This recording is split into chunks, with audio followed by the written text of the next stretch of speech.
mamas. So today we are going to talk about the next step in your foundational training. So as I mentioned, and as you went through the foundational training to learn your belly training, to learn the belly breath and that core activation, I talked to you about several different muscles that make up the inner unit of your core. So on the top is your diaphragm, on the bottom is your pelvic floor, and surrounding like a corset is your TVA, your transverse abdominis, and up your spine, lining the spine there is the multifidus, okay?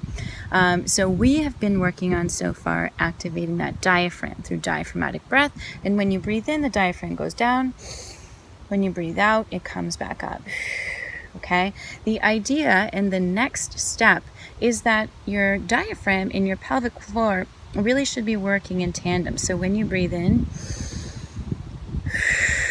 okay, the diaphragm is coming down, but the pelvic floor also releases. And then as you exhale, it sort of tightens up, okay? So on that inhale, pelvic floor releases. It's almost like you're pushing against it when you're practicing this, so pushing it open. And then as you exhale, everything comes back up, diaphragm comes back up, pelvic floor comes back up, okay? So this is what we want to begin to start with.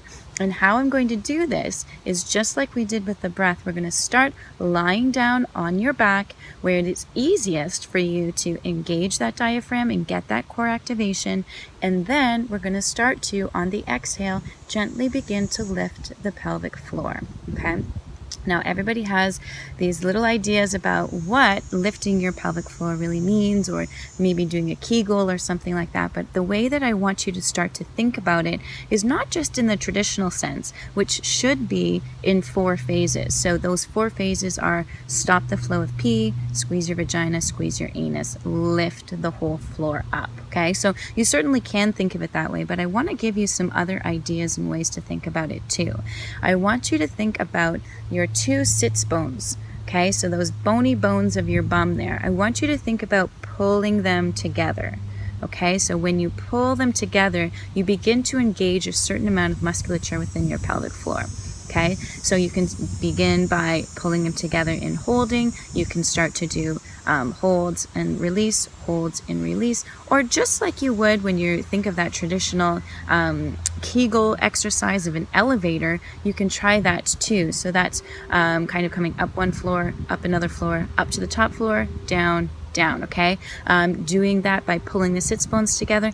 And then once you've kind of gotten an idea of how that feels, you're going to start to pull your pubic bone and your tailbone together, okay? So we went from side to side, so sort of laterally, and now we're going to come from the front to back. So pulling the pubic bone towards the tailbone. And again, you can practice this in different ways by holding it for an extended period of time, like 10 seconds, or by contracting, so kind of pulling it either together very hard and releasing, or lighter and getting used to different degrees of how much you're going to contract, or of course elevators. Okay, so start that while you're on the ground and see if you can begin to get that action of the diaphragm and the pelvic floor moving together. Okay, if you get really good at it while you're lying down, slowly start to get back up. So if you want to go back through the belly training and begin to incorporate this as you're breathing, you slowly come from lying down, so supine on the ground, to coming up to standing. Okay,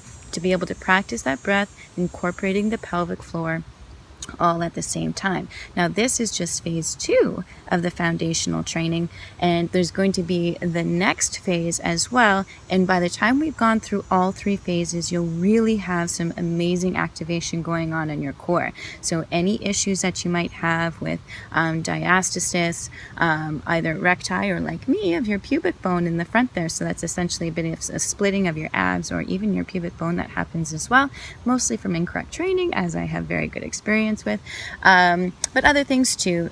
So if you had a C-section, certainly recovering from that, any pelvic floor issues or incontinence issues, low back issues, and of course this is really going to help you to start the chain of proper muscle activation all the way down your body, so that your glutes are firing better, less knee pain, less ankle pain, and less tight hamstrings. So an all-around more balanced body. All right, so this is step 2 in your foundational training, incorporating that pelvic floor. Best of luck, mamas.